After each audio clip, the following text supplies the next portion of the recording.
Assalamualaikum warahmatullahi wabarakatuh. Mohon izin untuk memberikan tanggapan terkait tugas pendekatan alternatif manajemen strategis terkait isu PHK dan union busting di CNN Indonesia.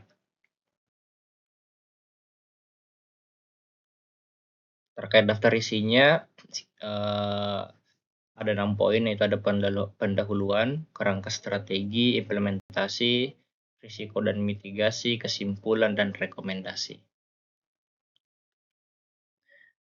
Di pendahuluan ada 3 poin, yaitu latar belakang, terdiri dari isu PHK di CNN Indonesia, kedua tuduhan union busting, dan ketiga tantangan operasional.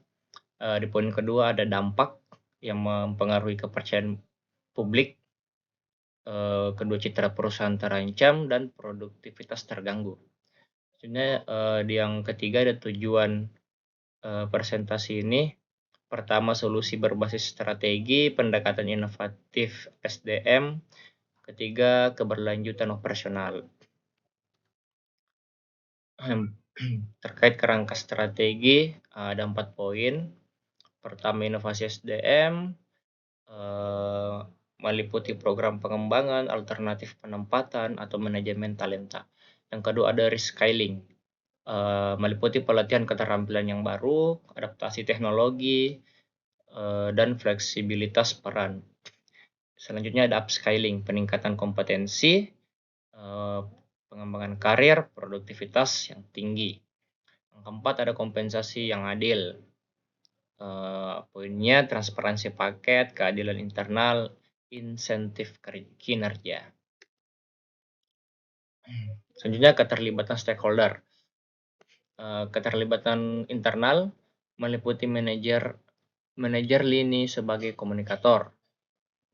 Yang kedua keterlibatan karyawan. Yang ketiga adanya transformasi informasi supaya semuanya clear ya. Selanjutnya yang stakeholder eksternal. Pertama ada kolaborasi dengan regulator, yang kedua asosiasi pekerja, yang ketiga komunitas lokal. Poin selanjutnya itu komunikasi krisis, di mana adanya proaktif dan transparan, konsistensi pesan, dan empati. Selanjutnya pesan utama, mungkin PHK dijadikan sebagai opsi terakhir ya. Mungkin ada banyak cara untuk memitigasinya, kalaupun harus diambil yaitu merupakan opsi terakhir.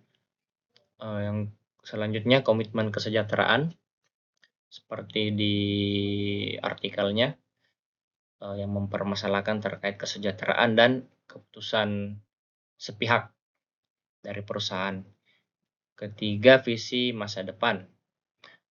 Selanjutnya ada media komunikasi, ada platform internal, ada media sosial, dan konferensi pers. Implementasi tahap 1. Evaluasi mendalam proses pengambilan keputusan PHK. Kedua, ada identifikasi area perbaikan. Sedangkan di tahap kedua meliputi pelatihan manajemen krisis untuk tim komunikasi dan simulasi skenario. Di tahap ketiga ada peluncuran program kesejahteraan pasca PHK dan dukungan karir. Selanjutnya di tahap keempat dapat menerapkan pemantauan metrik keberhasilan, evaluasi, dan penyesuaian strategi. Risiko dan mitigasinya.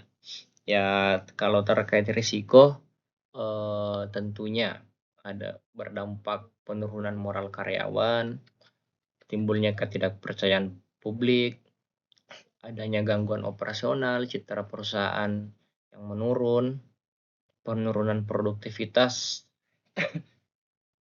Selanjutnya terkait mitigasi, kita dapat melakukan tindak lanjut aktif karyawan, penyesuaian kebijakan, komunikasi yang transparan, program dukungan, kolaborasi dengan serikat, atau audit independen.